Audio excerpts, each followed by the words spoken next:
You might just be getting all the information you need, but I'm just going to make sure by sharing some truths with you about the 1 acre plus real estate market that you may not be aware of. Whether you're buying or selling, I think this is going to be of interest to you because we know what happened in 22. What about 23? Let's take a look. We have already talked about this in other videos, but it's extremely important. The truth of the matter is that when you price a home on an acre or more, it's very important that you compare apples to apples.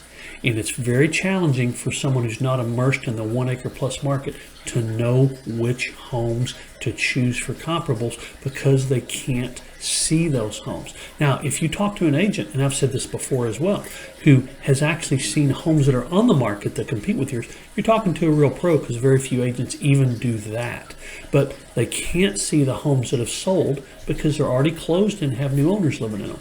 And familiarity with your comparable homes is really important in establishing that value. But in a shifting market, the truth is there are even more complexities. For example, which of those sold properties to choose becomes even more important because of the shift in the market that we've seen.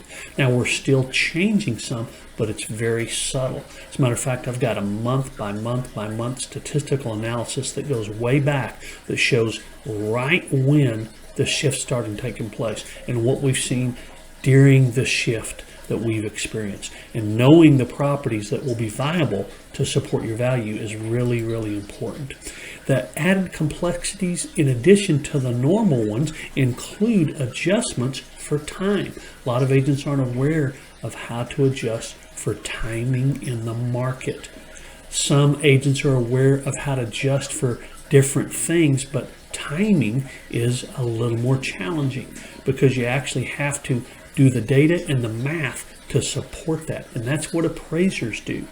A big advantage I have is the fact that I used to be an appraiser. So I can navigate through some of these complexities that typical agents aren't really aware of. And then there's another one that really adds another level to the valuation process for a home on an acre or more. And that is adjustments for amenities. You see, they've gotten more expensive over the last few years.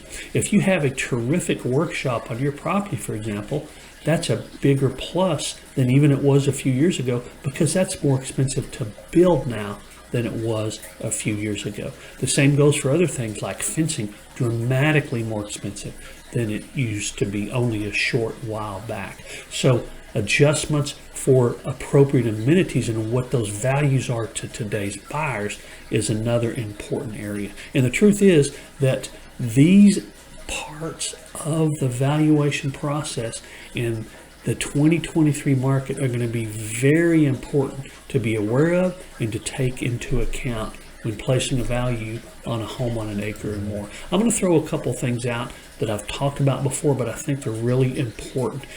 Price per square foot is not a viable method for valuing a home on an acre or more. And if you talk to anyone who starts using that or referring to it, you really ought to think twice. It's just not appropriate. I think it makes total sense. Why? Because 1.2 acres is very different than 2.7 acres or 4.9 acres.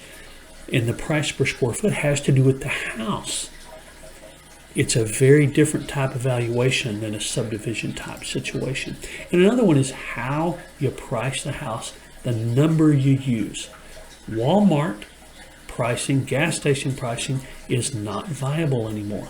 If you hear of anyone saying $749.9 or $999.5 or $1499, those just aren't viable anymore. There are better ways to price a home than using the Walmart method. And I'll go into that in detail if we are able to meet.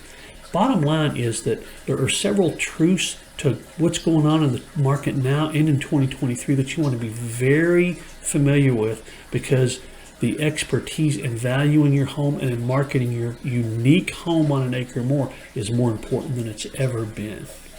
Now, I have put up the 2022 stats, just so you know, for homes on an acre or more in the Austsin, Texas area. As a matter of fact, that video is right there and shows very definitively how we were in multiple market conditions in the year 2022 and how I really feel like you haven't lost much, if any, of the equity you gained. Hope to see you on that video.